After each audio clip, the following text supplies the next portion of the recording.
Hey, everybody, welcome to Reanimated. This is Stuart. I'm one of your hosts. I'm on the West Coast, and joining me from New York is AJ Conrad this morning. Hello.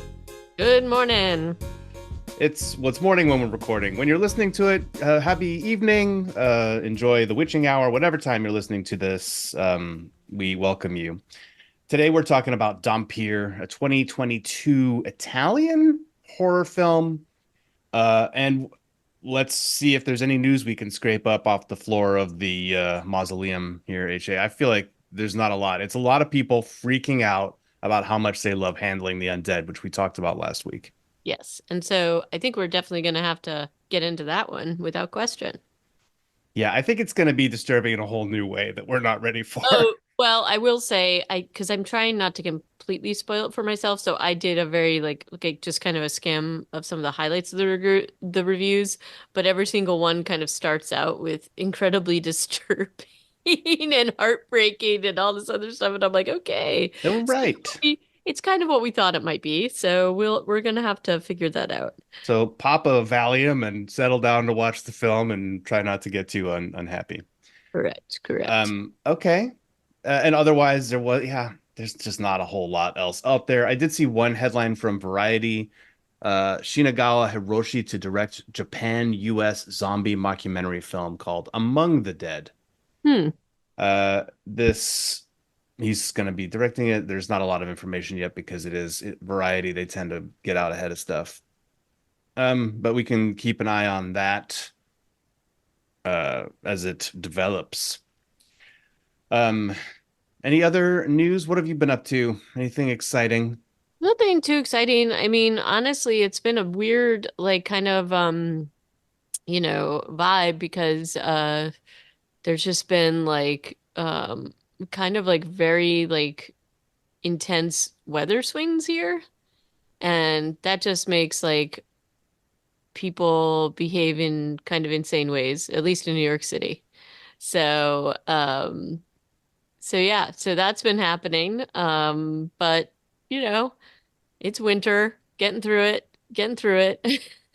Yeah. But um I was getting through winter this week in Palm Springs, where I had to go for work. Just got back last night, so I am a little bit discombobulated. But I'll tell you where I wouldn't want to be during the zombie apocalypse, and it's Palm Springs. oh yeah, definitely. It's kind of a rough place. Not a lot of water resources, right? Not a lot of water, a lot of let's say people enjoying their golden years. Yep. So scary for a couple of reasons. But yeah, happy to be back in the foggy northern climes, and should we talk about first of all with Dampyr? Are you ready to get into it? Oh yeah, definitely ready to get into it. And maybe we Okay. should talk about what a Dampyr is from a mythological point of view. Well, I can talk about what it is from a Dungeons and Dragons perspective because actually I've been playing a character who's a Dampyr. They spell it differently in D&D. It's like Mm. Dhampyr. This one's Dampyr. I feel like they're usually like a half-blood, I thought, not necessarily this interpretation. Is that what's your take? Well, I mean, because I looked up the whole mythology and the sort of the main kind of legend, and I think it's Balkan is what they said, Okay. um, is I mean, and aren't all vampires kind of Balkan in a way?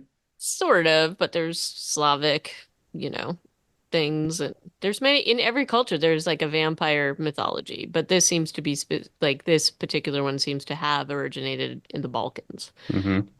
But the idea is that this is Dampyr is essentially a half breed, but like it is usually the much like a liger, the cross pollination of a human and a vampire, typically a male vampire and a human female.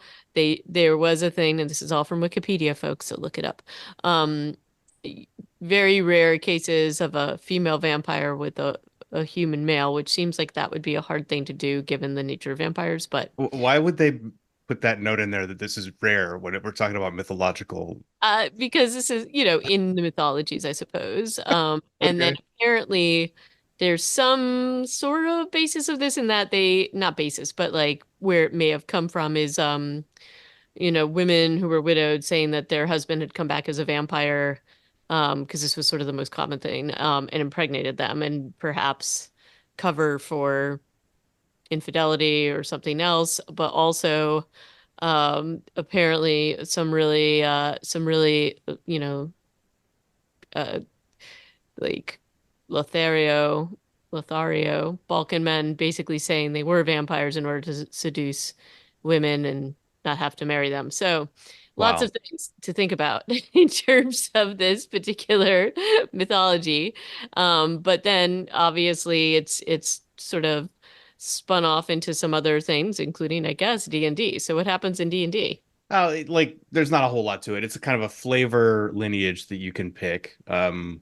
And you can kind of write your own backstory a lot of the time as far as how you ended up being a Dampyr. In my case, there was like an explosion of necromantic energy as you might have that just kind of transformed this character into half undead who needs to now drink the blood to survive.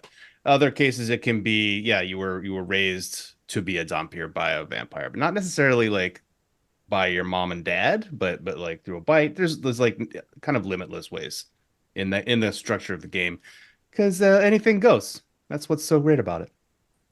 That's what's so Yeah, great about it. and in this particular movie, and I guess this is also part of the thing, is that Dompiers would become sort of vampire hunters. The thing that I did think, not that it was that was funny, the funniest about this is that there's some piece of like the vampire slash Dhampir mythology that they are boneless. So essentially they are kind of like slimy and boneless. No bones.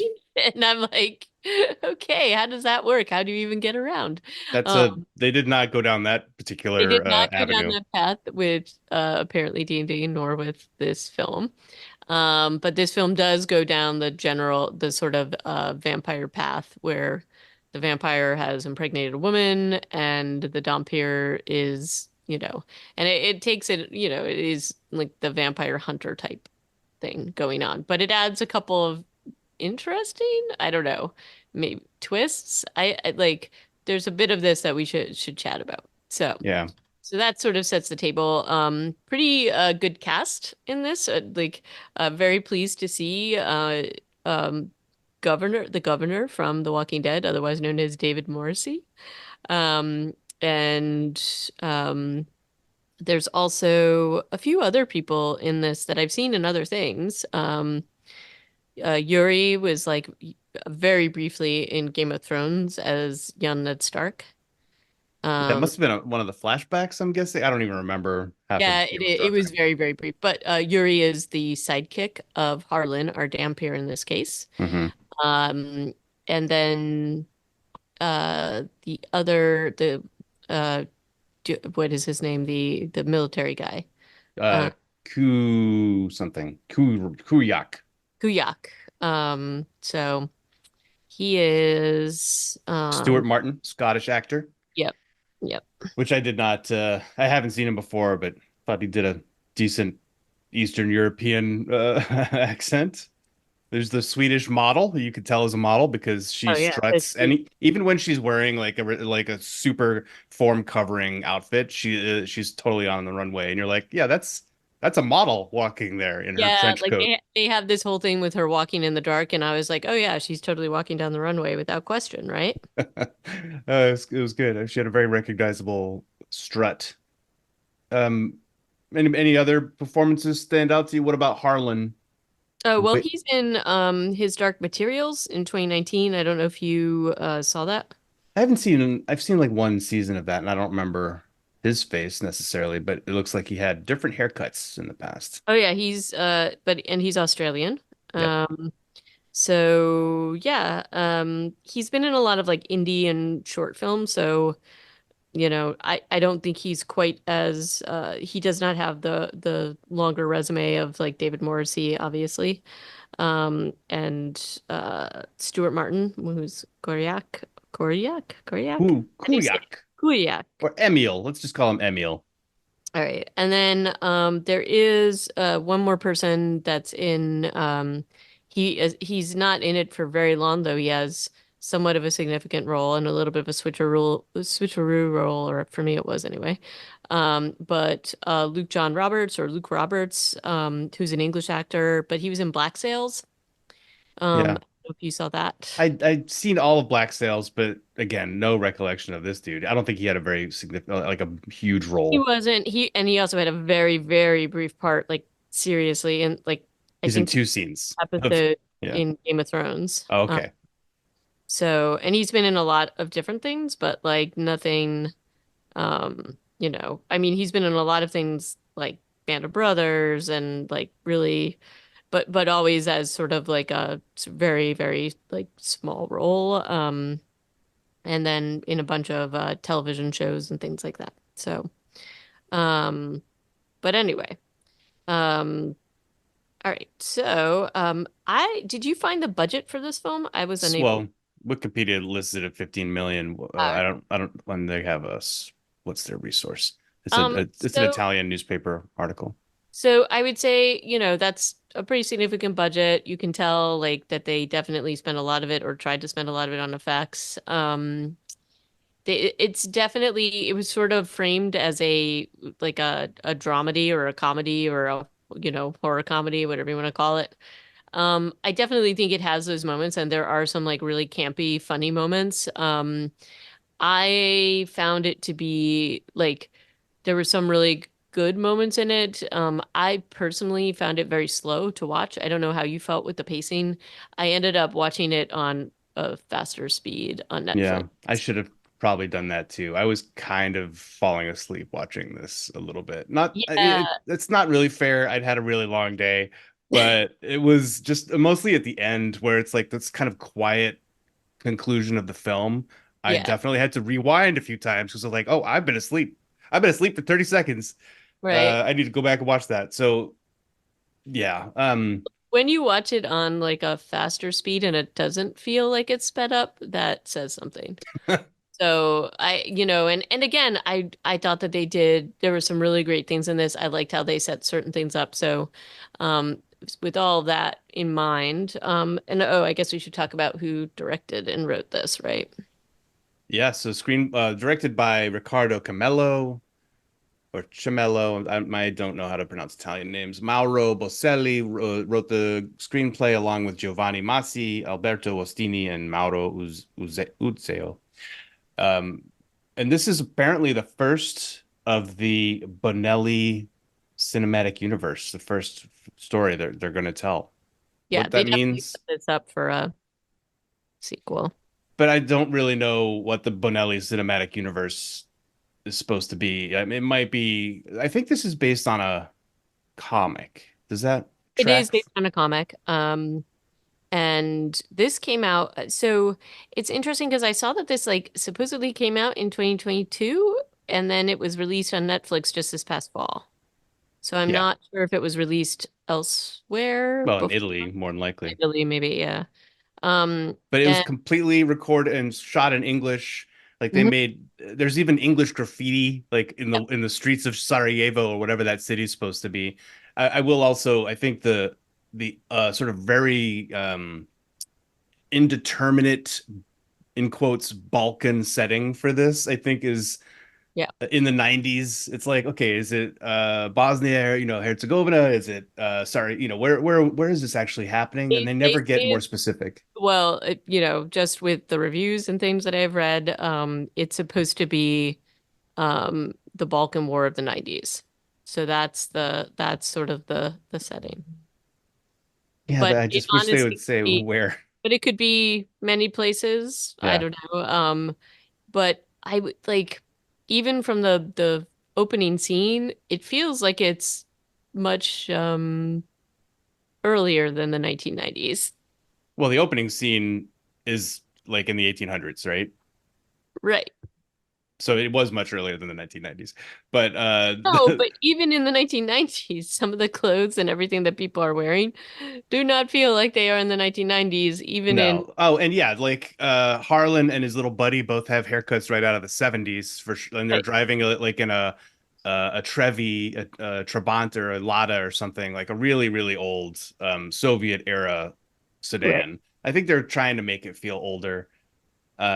But also, if I think I don't know if this was shot in Romania, but it kind of gives me Romania vibes just because of these like huge forests, and it is very, like they're sowing their definitely in the 90s they were doing a lot of farm work by horse and wagon, and like Romania is kind of in a time capsule sometimes. Yeah, it could be that. But And so it gave me a lot of that feeling. And they certainly had no shortage of like ruined towns to shoot in for this film. true. But yeah, so we this movie begins with the a sequence that I like to call red versus blue, where a woman's trying to have a baby. She seems to want her husband or her baby daddy to come, but the three old young ladies don't want her baby daddy to come. They are team blue. He is team red. Mm, And the rest of the scene goes as you might imagine. yeah, with a lot of blue and red shields happening. Red versus blue. Like red cannot penetrate blue. Uh, Also there's a kind of a funny line. No, it's not funny. I don't think it's supposed to be funny. It was delivered in all earnestness. Two of the witches, I Like, assume they're witches. I don't know what what's these ladies are. They're old and young. Sometimes they're old, sometimes they're young. They say, "We'll take care of the mom. You keep him out." And so the chief witch is like, "Oh, I'm gonna keep him out with my shield." 2 seconds later, not 2 seconds, like 30 seconds later, they're like, "The mom's dead." They did such a bad job of taking care of the mother in this. I mean, obviously, childbirth it's fraught with peril, especially in the 18th century or 19th century or whenever yeah. this is supposed to be happening.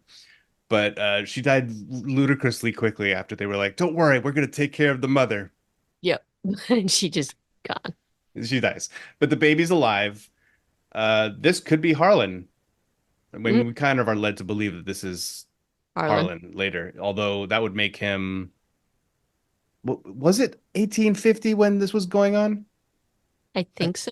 I feel like it said that in the beginning. But the thing that's a little mysterious is that, the guy from his village knows him and is like, oh, he never ages and whatever, but he has and maybe his flashbacks are like really far back in time, but it didn't seem to come across because when you imagine that Harlan would be less flip about his existence. Unless he's really like he's damaged his brain so much through drinking Could moonshine be. that he Could can't be. remember. But yeah, he's like 170 or something, Right. and doesn't look a day over 25, Right. and has like very young friends. Right. So it does, yeah, there are some definite like question marks about Harlan and how his understanding of how old he is and what his role is in the world. Because he also doesn't believe in the Dampyr or vampires, even though Right. that's what And everybody talks to him about all the time. right. And when you think he would have some idea, since if It's he like is 100, I'm 200 years old, but I don't believe in vampires. That's ridiculous. right. Uh, So yeah, Also within those like 170 years, probably given how interested the dude was in his birth, maybe he would have run into them before this, right? Just saying. oh yeah, but he's really just kept a low profile. We do see one of the witches early on in the movie when he's running a scam with his best friend Yuri. Yuri, best friend slash lover. Feels like that, right? They kind of, I mean, very light, but they are really committed to each other. Yuri may be more committed to, no, they're both equally like committed to each other. Yeah. They embrace, I think, one time at the end when Yuri's shuffling off, but it kind of feels like there's something more there. But Well, it keeps being family, so maybe they're just oh, super, super close friends. Maybe they're chosen family. But I'll say that to me, it did feel like a vibe of a couple a little bit. a little bit. Definitely Yuri just wants to take care of Harlan because he's such a mess. And Harlan is doing that tropey kind of thing of like gifted in real air quotes there because his gift doesn't like yeah they're taking advantage of his quote unquote gifts. He is drowning himself in alcohol and they are just ripping off villagers who need them to come and do like some theatrical stuff about casting out evil spirits. But then this also like raises that question of like, so he's making all this money off of this sideshow, pretending to be a Dampyr when he actually is a Dampyr, and it's very confusing. Well, again, more confusing because if he has been alive this long and knows that he's not aging, then probably he'd be a little less weird about all of this. Although maybe he is just sort of a, hey, I'm just around and I need to eat. So I'm gonna come up with a scam to do that. I don't know. It does feel like his friend Yuri is the one sort of pushing this particular scam. And he seems to just kind of go along with it. And there are definitely like the whole confidence men thing and the flim flam that they're running is, relatively, obvious and transparent, but and definitely plays upon the ignorance and the fear of the different like villages they're going to. Yeah. Um, I mean, on the in the pro column, they're really just doing this for food and alcohol. They're not asking for money. I was going to say the stakes are relatively low. They're not, Yeah. at least we didn't really see that they were taking money for this. They were, Yuri but only says it puts food on the table. Like literally, that's all. They're like, hey, we have to eat something, so let's go to a village and let's stake some poor farmer's daughter in her grave.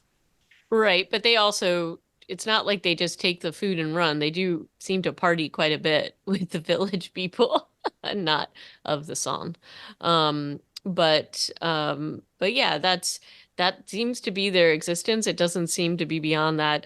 So we only see like a little bit of what's going on with these two and their scam. And in the meantime, we also have the soldiers. That have encountered a village that's been basically wiped out.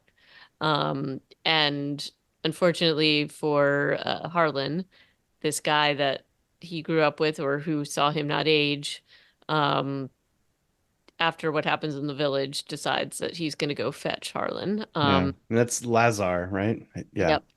And look, they kind of, I will say like the sets are pretty convincing, though, I think they obviously retooled a few of these sets to just, be what they were. But like this, Watching some of these scenes of in the village at those nighttime scenes kind yeah. of had me remembering fondly, which is weird. 30 Days of Night. I don't know why. Yeah, no, it had that vibe, definitely. Yeah. Um, oh, and you know what? We totally forgot to mention one of the most sort of famous themes or movies, which is Blade, which is he's Oh, essentially that kind of a thing, though not quite the same method of creation. yeah, just a way more alcoholic version of Blade without the sword skills, Definitely or without the martial arts or anything kind of skill. he really comes to this as a tabula rasa. So Yep, yep. But anyway, yes. So this little village, I really liked the lighting. They did a great job of like setting up the tension here. Um, again, the pacing just felt kind of slow throughout to me. And so this was, but I really liked the atmosphere that they set up here. The reveal of the vampires. I mean, they basically set this up where the soldiers are kind of going through. They see the bodies of all these villagers with their blood drained. And it's a pretty quick sort of we're gonna get to this weird conclusion. It's a little bit obvious of the setup, and then they go to the church. This is the one part though when they're setting this up with the soldiers that I was like, I mean, like they're supposed to be just, I guess they're just seeing why the village has been wiped out, and they're assuming it's other soldiers. Was that what we're supposed to believe? Again, in the church. yeah, it wasn't totally clear what their purpose was here and why this Of village would be so important. Oh, yeah, I guess well they probably had orders to retake or to strengthen it or something. One of them says as they drive into town and they see all the bodies, oh, nice of them to let us know that the village had been retaken or something along those lines. So Okay. it does feel like it's their orders, this is their posting. They've been sent out here. Maybe it's a strategic crossroads or something, but and you when actually from that first shot of the village, they pan out and the village is set out in the shape of a crucifix. Yeah. I mean, it doesn't seem to make any difference. They don't even say the name of the village, I don't think, at any point. They don't. And then, and then they get to the church, which is another like kind of key little place in this little story. And they're looking at the bodies again. They're trying to figure out what this mystery is. And then, hey, lo and behold, the old man who seems to be the lone survivor comes in, and he's seems like he's very upset, and starts just saying Dampyr, Dampyr, Dampyr. And Stefan, who is like the kind of off the hook horrible soldier, just shoots him. I mean, so in doing this, Stefan has also been looking around kind of happily and being like, somebody had a good time in this town, looking at the death Oh and the yeah, no, bodies. he sets himself up as like He, horrible from the beginning, and oh, even and also he's like the clear front runner to be made into a vampire, and oh yeah, he does get turned into a vampire later. yeah. So, if you remember Blood Red Sky, I think that's the name of that film that we saw.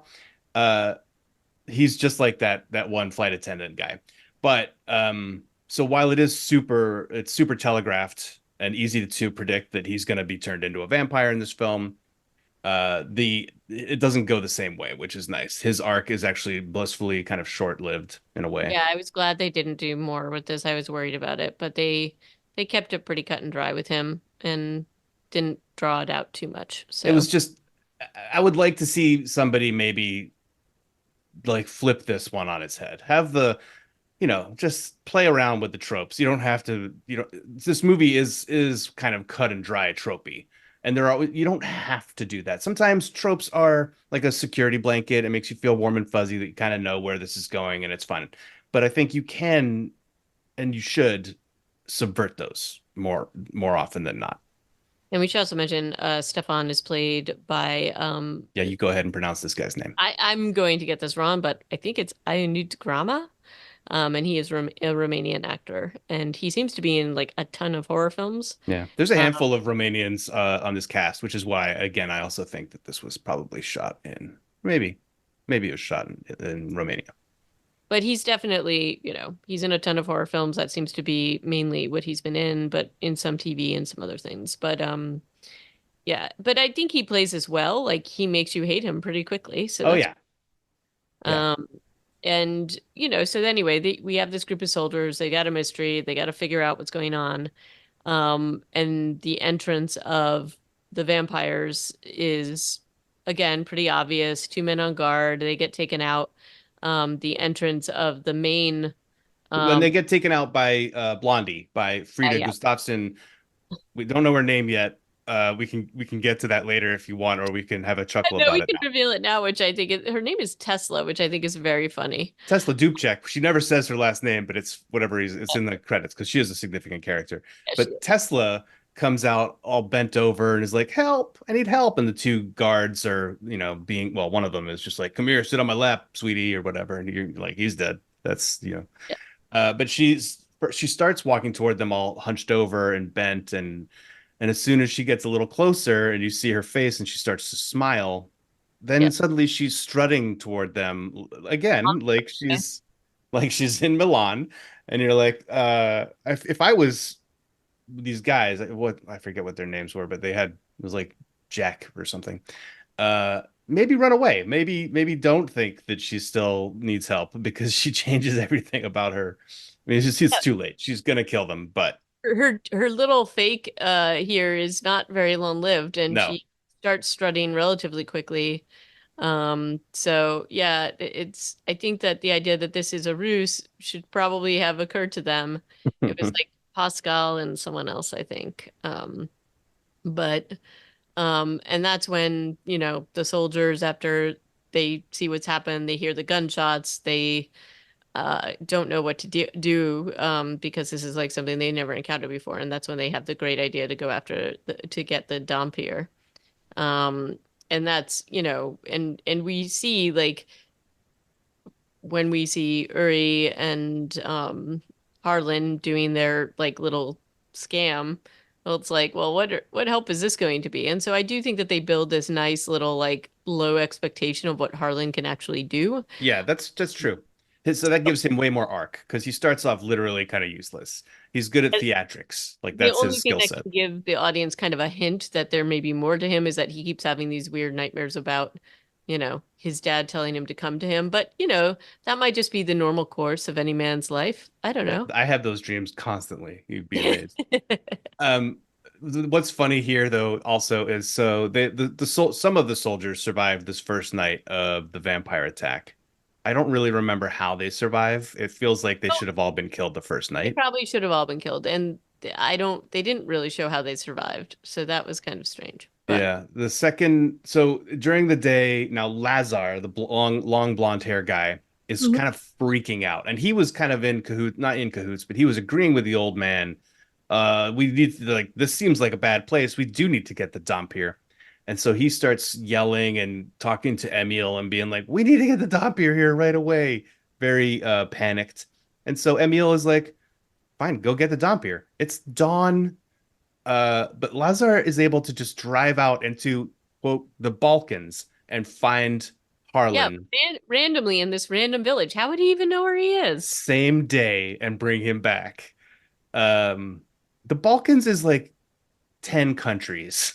I Much mean, like okay. much And much like Fear the Walking Dead and Walking Dead, he yeah, manages to cover a lot of ground very quickly with no communication that we have seen, yeah, and manages to narrow in on them. So maybe he has a little bit of a Dampyr compass. We don't know. maybe.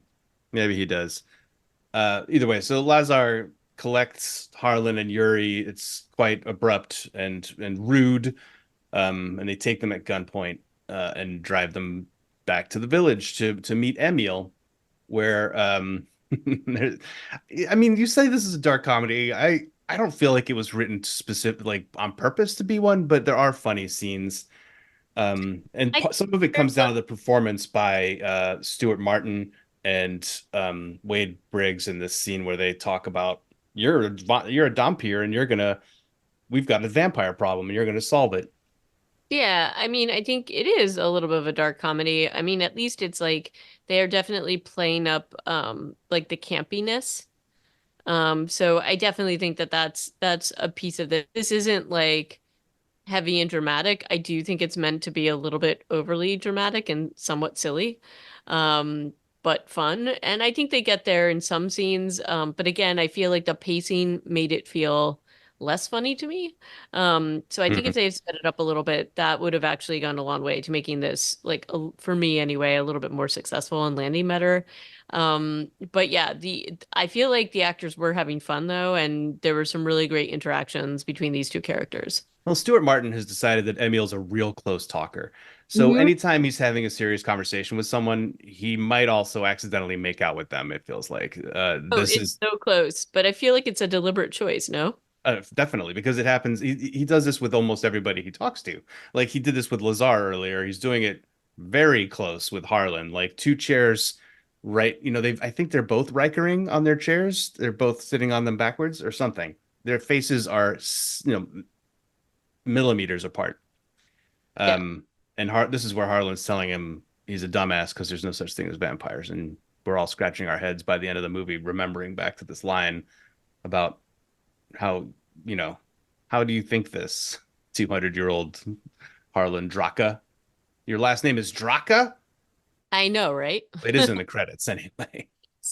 Yeah. Yeah. So Emil's plan is to just give Harlan a gun and make him stay outside, and while the rest of them sleep inside, Yuri included.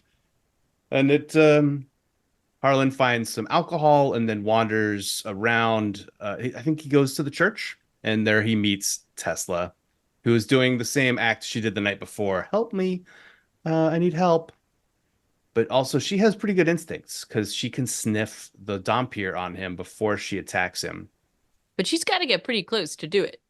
That's She only true. biting him But when it Bojan or Bojan, the guy with the funky hair on the cover of the movie poster, he does not sniff it out, and he actually gives him a slash of talons across his chest, which then like does not go dissol well for it does, Boyan. like yeah, it dissolves his hand. Yeah. Um, and so really Harlan's magical powers as a Dhampir are to get his ass kicked. And then that will injure his attackers. So he's definitely not a blade. I think he does like kill a vampire in this scene too by putting his hands around his neck like he's trying to choke him, but he doesn't even have to. Like he just has to touch it and it starts to burn. Yeah. it's kind of a cool power, I guess, if you're fighting vampires. It turns out he also has a healing factor because he gets shot, and all those scratches he gets in this fight heal. So that's pretty cool. I don't know. As far as superpowers go, and I think it is really just scratching the surface because I think he does some other stuff toward the end of the movie. Yeah, but I think Um, he has to embrace his true self.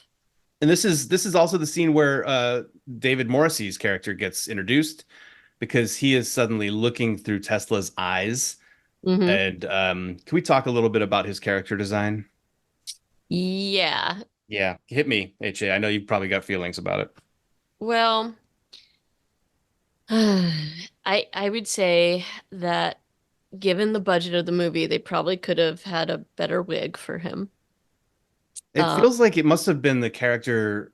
The character must have been drawn this way if it's coming from another source material with like those four strings of hair in front of his eye.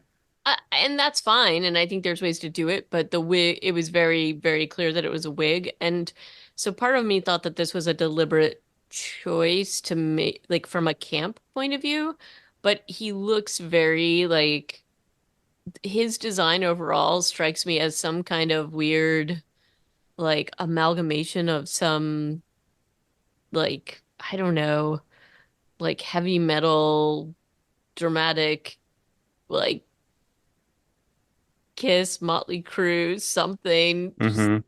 like cross cross bred with like I don't even know what. It's like his costuming, his hair, everything is a little bit weird. Dude Uh, has not taken a shower or shampooed in a while. in a long time, but it's also got like a weird glam rock vibe, his outfit and everything. I don't know. So I'm sure you're right that this is probably the comma character. Maybe that's how it looked. But it just felt it didn't feel very like put together. Does that make sense? Like he Yeah. just feels like he doesn't feel like a formidable enemy. He just is kind of like strange and gross. Yeah, it's kind of goofy. I agree that it doesn't feel formidable. That's probably the best criticism is that it just feels kind of like a greasy nerd. Yeah, honestly, it's like he feels like he's cosplaying. Hmm. Maybe that's a better way to put it. And and I looked at I don't know that I saw the artwork. I looked at a little bit of the artwork for the comic or the graphic novel. Um, and I would say, like, look, Carlin, I think that they actually did a pretty good job with, and there's some, other characters, but that are like pretty good. But Gorka is like the strange outlier. But then again, when they do show Draka later on, he's looking like a cleaner version of Gorka. So maybe it's just, maybe it's the type of Lord of the Night you become. Yeah. I don't know. Yeah. So this guy's name is Gorka. Well, we don't really know that. Tesla kind of expositions a lot of this the next day Mm. or later that night. And This she guy's really name is, doesn't like Gorka. she doesn't hide it at all.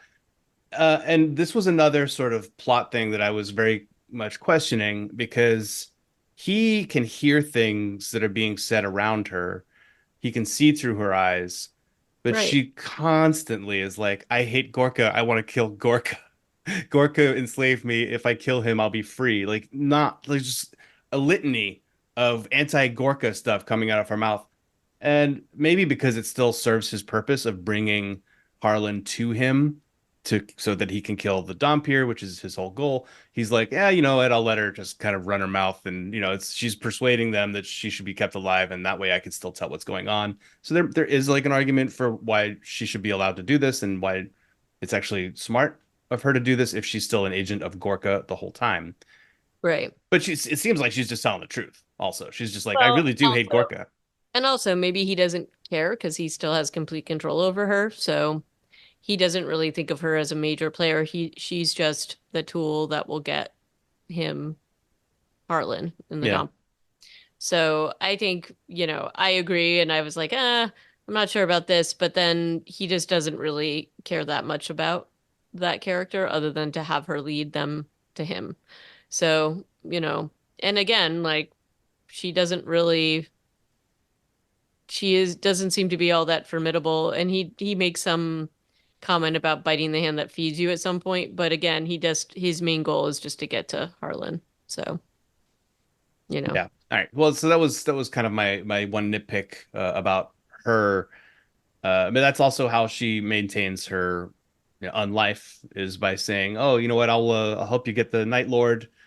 Um, he's a real big bad vampire, and he doesn't care about being out during the day." I don't remember. Did she tell them all that after Stefan and the others left?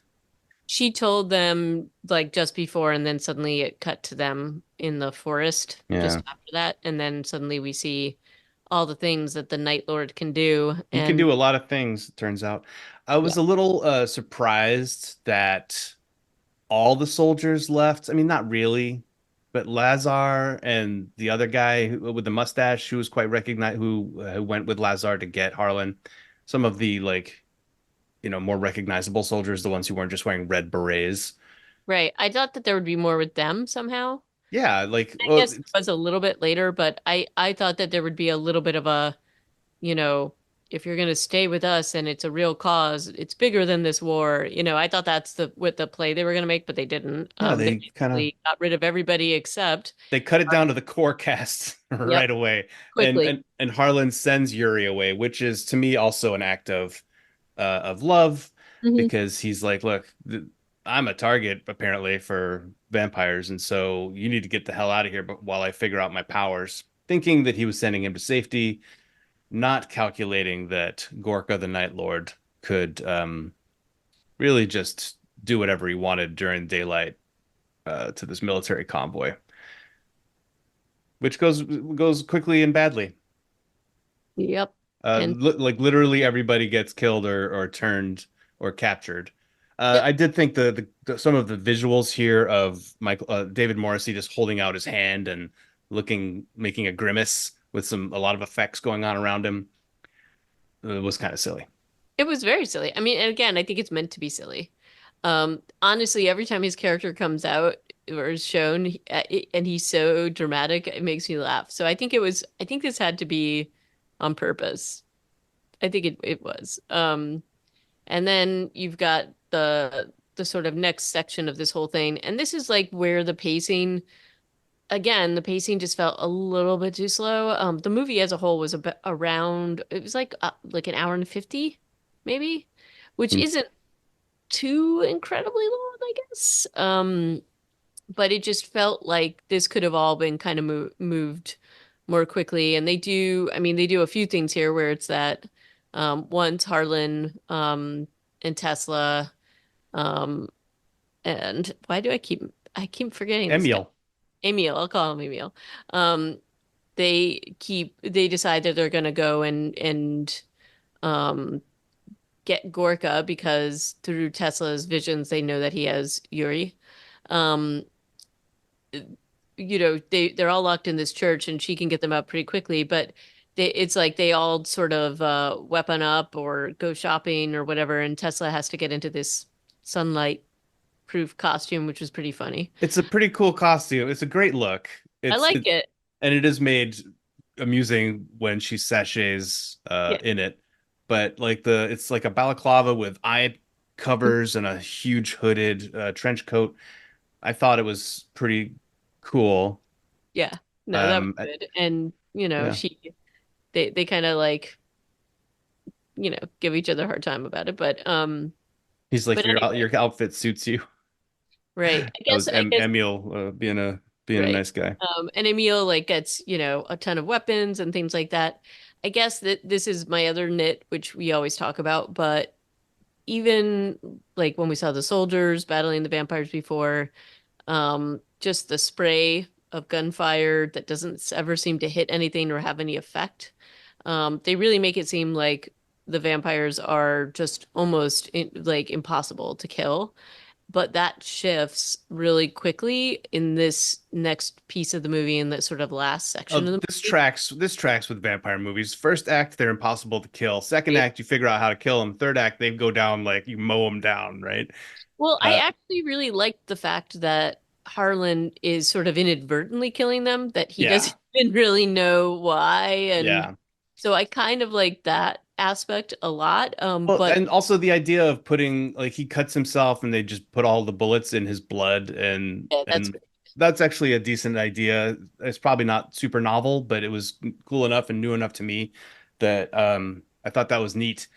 I was kind of surprised that they would work like days later, like but sure. blood is just magic. It's okay. Yeah, it's magic. Um, I'm more talking about the aim that just, you're spraying and spraying and spraying bullets and they don't seem to hit anything. So, Well, and I again, mean, in the first scene that he has with at the church when Harlan's out in the streets by himself in the village, he shoots Bojan, a oh whole yeah, bunch of times, and there's just that "What do you have against my shirt?"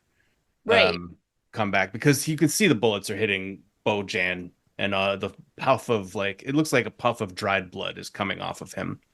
Right. So that was, but again, I think I loved the sort of problem solving with the Dampyr's blood and all that Yeah, fun stuff. I no, thought that's that was pretty cool. And then they go into this city, which was not named. Is it Sarajevo? We don't know. Could be Prague for all we know. And they wander in, and Emil's like, everybody else is trying to get out of here, and we're going in. And then they go to a market, and things start exploding. But then quickly they get out of. No more extras. We don't want any more extras. Get yeah, I know. these. They go to a pretty abandoned place really quickly. Like the city becomes just a bunch of giant abandoned factories fast, and that's where kind of the next few scenes unfold, including the reintroduction of some of their old buddies like Lazar. And I thought Stefan was in this scene. Is he in this But scene? I thought he was. Isn't he the one like I thought he got blown up by Emil with a bloody bullet. Well, no, no, that wasn't him because Stefan's the one that Yeah. tortured He him. comes back later. I just wasn't so we're thinking he's not in this attack. Maybe not. It's Lazar and some other soldier who kind of Yeah. looked like him So. maybe. Okay, because I thought he was the one attacking Emil, and Emil pulls another gun out of somewhere and kills him late No, in the 'cause I scene. mean, when he uses the bullet, it goes up through the body and like through the heart, and it's pretty Yeah, it blows him like up right away. I just wasn't devastating. sure if suddenly there was like now he can revive the dead ones. No, okay, that's not happening. And then yeah, and then he and Tesla end up in the same little torture thing with Stefan. Gorka's messing with everybody's heads. Showing Emil like his son. And also, we should say that Dampyr during the car ride into the city um, has been having all these visions about Oh his right, yeah, father, about the witches. He never sees his father's face, and I think you're supposed to assume that Gorka is actually his father. And then that's it. Basically, Emil is like, "Hey, you blacked out for a while there," and so that's a thing. But yeah, we see basically that they're all being sort of played by Gorka, that Gorka has all these powers, they're on his home turf. Um, and so the sort of normal thing to separate everybody, but especially to separate Harlan from Emil and Tesla is important here to Gorka. So, yeah. I forget exactly the mechanism to separate them all out. well, I mean, Emil basically has the vision of his son, and Harlan just keeps going. He doesn't They just even wander off from each he doesn't other. really go back for him. He just keeps going. And Tesla, doesn't Tesla try to attack Gorka by herself? She does, and Yeah. then she's kind of put down or put out of commission, and ends up in the torture chamber with Emil. Well, there you go. And their Um, torturer is none other than Stefan the vampire. He's still a jerk. I mean, he is a jerk, and this again, he plays up his jerkiness. How do you think they did this practical effect with the blowtorch and Frida Gustafsson's torso? Well, I mean, I don't think that there was actually flame there. I think they probably added that in post. It looks real. It looks so real. It AJ looked good. Conrad. It looked good. And she got really red, She but I think got that very red. so I think that's how they probably did it. But it is a good effect and it was a good idea in terms of like vampire torture. Hmm. So I thought that this was a pretty effective scene, but I also like the teamwork that Emil and Tesla show here. And Emil has been like giving Tesla a hard time from the get-go, like really, and rightly so, very skeptical of her, um, quote Calls her the unquote. beast a lot, I think. Yeah, quote like very skeptical of her help. And Harlan actually is sort of like, well, we know like what she is and we can't trust her. He's like, but she's gonna lead us to him, so who cares? So weirdly, Harlan and Gorka kind of have a similar point of view about Tesla, which is they're just gonna use her for their own means. Yeah, And but Harlan also saved her, and she has expressed gratitude to him for saving her life. yeah, and I think he's fine with that, but he's not, Um, I don't know. He's fine with her, but they especially set up the rivalry or Yeah. you know, It does the feel like on the during the travel montage stuff though that they are getting closer. They don't really trust her. no. And Gork, not Gork, Emil from the beginning has been set up as like a warlord in a way. Like Yeah, he's like a scary bad guy, right. but he hasn't actually done anything that scary or bad. Well, and also he's the one that the reason why he doesn't want them to leave the village. I mean, he threatens that once command hears about their desertion that they're going to be in trouble. Right. But he also says this is more important than what we're doing because all these village look at how the slaughter that happened here, we have to stop it. So he's got a little bit of a like not an anti-hero, but I guess a little bit. But he's definitely not totally in this just because he's of the chain of command or whatever. So but they really set up the sort of conflict between him and Tesla and his distrust of her. But then in this, they completely like wipe away that particular issue. There's no dissonance at all. They work as a team. And in fact, in the end, like he lets her drink his blood. So he's Yep. really gone over to the dark side. I do like the choreography here. I thought the torture of Tesla, but then also the torture of Emil was done pretty well. Like Stefan just like basically sticks his hand into his side, though how he would have survived that. Maybe he just missed all major organs. Because it goes pretty deep. It's It like goes pretty deep. It's gross. several inches and several fingers are going into his Right. torso. But I really loved like the choreography here with how Tesla takes down Stefan. It's pretty well done with pulleys and chains, and she manages to get him hoisted up. And then Emil takes him out with his With his own bullets. blowtorch. The blowtorch. Oh, that's right. They sets them all on fire. But so I thought that was pretty good. And then, we see that this happens to them, but then the final scene is the ultimate scene with Harlan and Gorka. And I mean, we all knew this was going to happen, but the big reveal that Yuri has been turned is like kind of obvious. Yeah, but yeah, okay. So knowing that that's like a very predictable outcome for Yuri, it's still super messed up of Gorka to be like, now you're gonna have to kill your friend, and not because you're trying to, just because he's gonna try and kill you, but in doing Right. so will kill himself. That's, Right. that's Pretty messed honestly, up. that's Yeah. pretty devious. Yeah, it's pretty bad. But he's still like very cartoonish, Gorka, so yeah, it's sad and and Yuri at the end of it is basically like grateful because he doesn't want to live like this. And he hates himself for being forced into this position. And I mean, so that's that's kind of heartbreaking, but there's also like, I definitely there's like a heart that whole trope where it's like kill me because you want to put that person out of the misery. It's very much the why you do the nail in the brain to your loved one if they're bitten in a zombie film. Hmm. So, Harlan basically takes care of business with Yuri, but he's really pissed about it and upset about it, Yeah. understandably. So, And then he tries to fight Gorka, gets his ass kicked for probably too long. And then has a like he kind of dies. I Emil and Tesla come in and try to like basically just distract Gorka for I don't know 10 seconds. And that's when a long and boring battle scene. I thought it was yeah. boring. Harlan though is kind of dead, has another vision of his Papa Draka, who Mhm. then just says like listen to your blood, believe in yourself, Neo, you are the one. Harry Potter, you're coming back to life.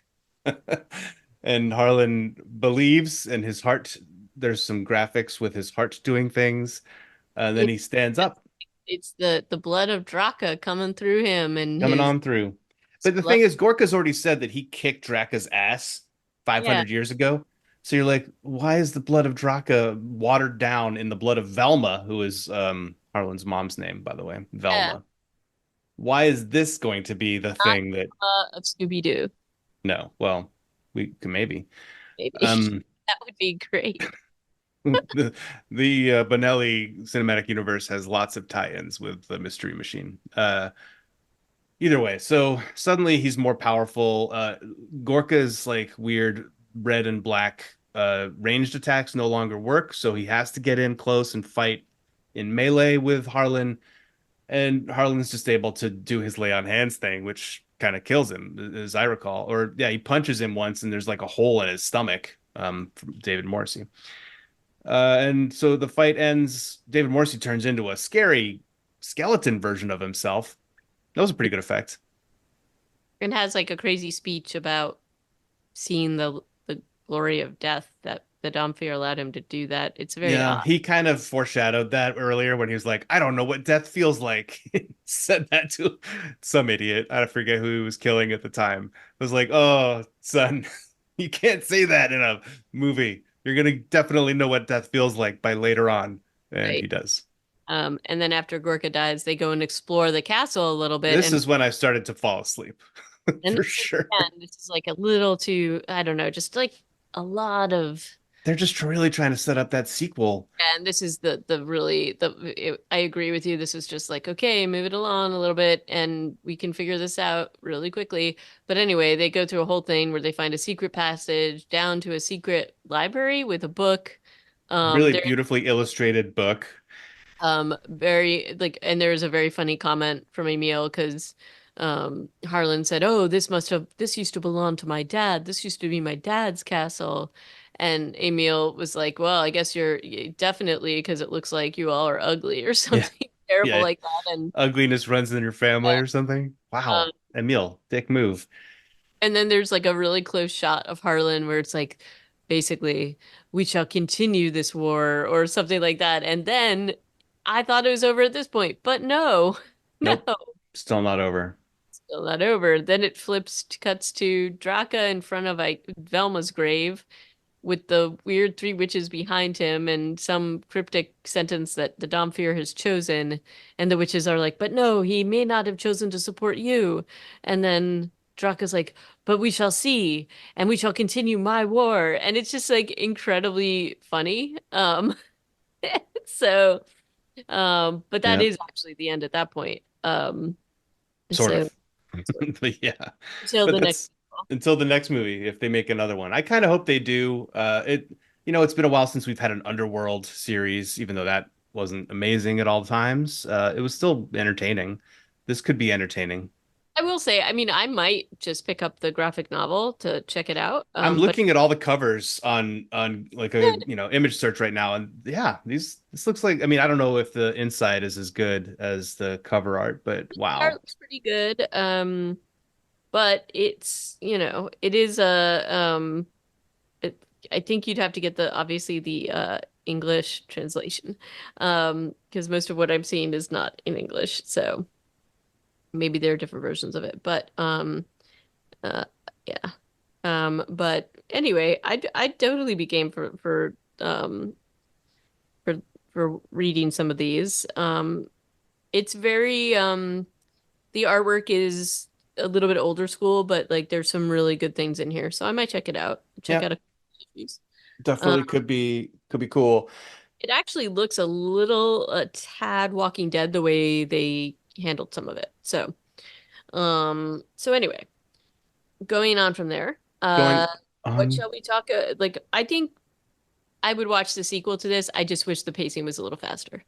But it was kind of fun to watch. yeah, Overall, I kind of enjoyed watching it, although admittedly on the faster speed. I'm curious to hear what other people think about that. They might judge me, which it's fine too. Um, But anything else for you to add or that you want to add? No, I want to make a pitch for what we should talk about on the next episode, All which right, let's is do it. the zombie movie Herd, which we have talked about and is now available on Amazon Prime. Sure, let's do it. Yeah. I'm with you, HA. This was entertaining enough. It kept me occupied on the airporter as I was sitting on that thing for like 4 hours yesterday. Yesterday was just a long travel day, so a little bit of Dampyr really, lifted it up, even if I did start to snooze toward the end. So thank you for coming along and listening to this review slash recap of Dampyr that we got to do here on Reanimated. We'll be back next time to herd some zombies, or maybe to be herded by them. We'll find out. And so thanks for listening. Please give us a review on your podcast listening device of choice or platform.